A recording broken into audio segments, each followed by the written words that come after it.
ГСП онлайн. Городские новости сейчас. В минувшие выходные в клубе «Ринг» прошли соревнования по боксу среди юных спортсменов. «Долг, честь, отвага». Мероприятие собрало боксеров уже третий раз. Традиционно организаторами стал Союз ветеранов военно-морского флота.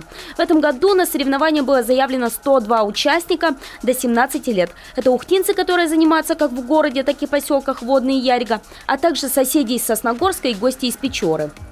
Первый турнир мы проводили городской, то уже на сегодняшний момент мы можем уже похвастаться тем, что у нас уже приезжают с республики.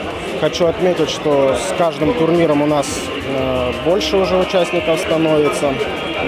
Тем самым мы привлекаем больше молодежи к здоровому образу жизни, чего мы и добиваемся. Боксерские поединки проходили в 2 дня. Отбор и финальные бои. Каждый состоял из 3 раундов по 1 минуте. В первый день на ринг вышло 36 пар, во второй – 33. По результатам 2 соревновательных дней ухтинские ребята, представлявшие школу имени Эдуарда Захарова, завоевали 7 первых мест и 26 вторых.